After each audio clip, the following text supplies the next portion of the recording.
Today we'll discuss chapter number 4, constructor. Before you go through this chapter, you can go to chapter number 3 and revise methods. Basically, constructor. If we talk about constructor, it is nothing but it is a it's a method only, but it's the name of the class and the method is same. Then it is called as a constructor. So as you can see in this example, we have class test and you have the method here test. So if the method name and class name is same, then you can conclude it's a constructor. Generally, it will not return any value. We can pass a parameter and it would have a body. One thing you need to remember is a constructor is automatically called when the object of the class is created. You need not create the object of the class. So there are two types of constructors. First one is non-parameterized, which is a default constructor which does not accept any parameter. Whereas second is your parameterized constructor where you can pass a parameter to the constructor. So default constructor, how the constructor I have already explained you, it automatically gets called when the object is created. The difference between function and constructor is used to initialize an object, whereas method is used just a simple method is used to do a particular work. Okay, constructor is automatically implicitly invoked, whereas methods you have to explicitly call the method. Constructor does not return a value, whereas a method may or may not return a value. Okay, in case the constructor is not present, the default constructor is provided by Java compiler, and you need to remember the name of the class and name of the method has to be same. Okay, it can be overloaded. So let's take an example for this.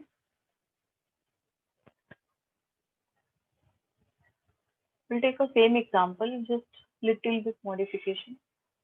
Okay. So I think we have just in the previous video, if you have seen my method.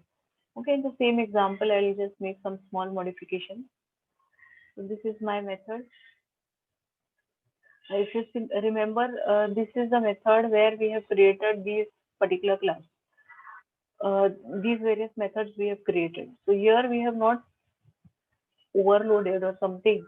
We have seen, I have explained you the videos, you can refer for method overloading. We can create one small class only. I'll create a new class over here, student. Okay, that would be better. Now in this student class, here we can create a class student. Okay, let's take very few details for him. So for a student, we may have roll number and name.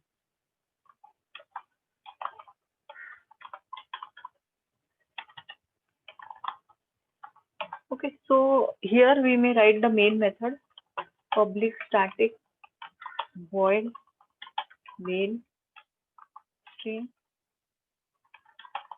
args. Okay, here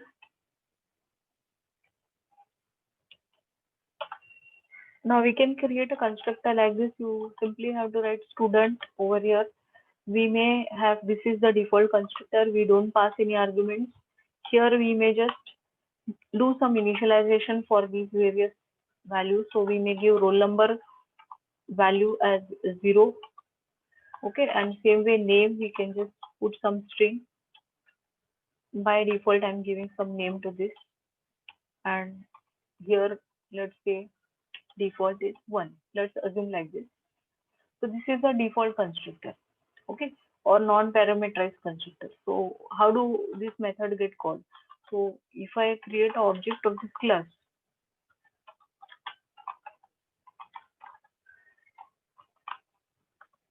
okay, s1 dot, there is no need to call this, automatically this will get called. I can just display the data.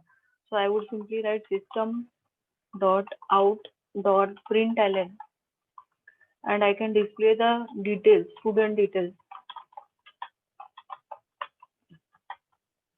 over here. S1 dot roll number plus, give some space, and then plus s1 dot name. Okay, so here see, as such we have not done any kind of initialization, but As soon as you create the object, this method will get called, and the roll number and name for this S1 will get initialized to 1 and theta. So if I display this, I will get the output as roll number 1 and theta over here. Okay, so here you can see this is your default constructor. Okay, where we have not passed any argument, but as soon as you create the object, let's create another object. Here student S2 is equal to new student. Now we can create one more constructor which is going to be a parameterized constructor. So we will write here student, okay, integer r comma string s. Here we will give some value, some other value will give. Roll number is, this is just for example.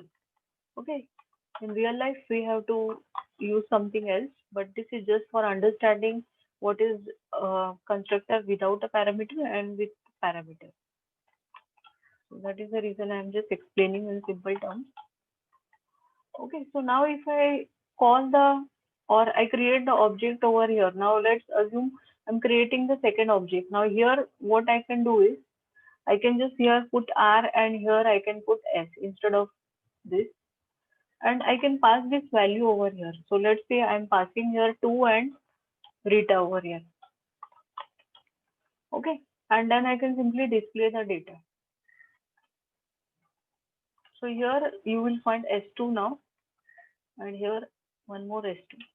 Okay, so here if you see, this is your constructor with parameter, without parameter, constructor with no parameter.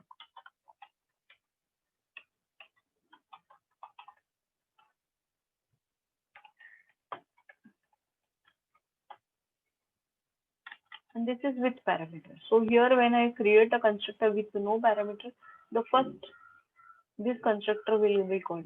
Okay, this particular constructor will be called, whereas in the second case the second constructor will be called.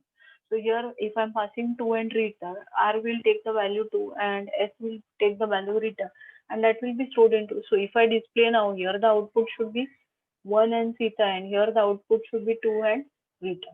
Let us run this. So this is what is, how do I create? Generally, why we use the constructor? That is the most important thing.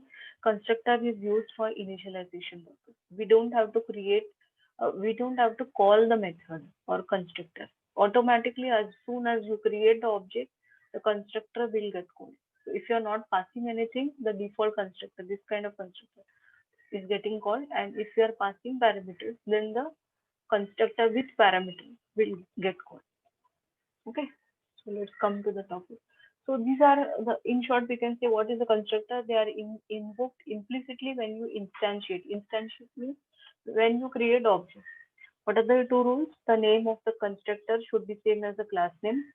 A Java constructor cannot have a return type. It will not have a return type. That you need to remember. Otherwise, the compiler will give you an error. If a class doesn't have a constructor, it will automatically create a default constructor. Now there are two types. One is non-parameterized and second is parameterized. Constructor cannot be static. If you write static over there, because see, if you don't create the object, how you will create, how the constructor will get called. So that's why it cannot be static, and it can be overloaded. Overloaded means, as such, the method name here in the same example, if you see, you can say yes, the method is overloaded. Here, see the same example. 1 minute. Okay, class name and method name is same, and here you can see there is no parameter. In here it is 2 parameter. So this, we can also call that the constructor is overloaded.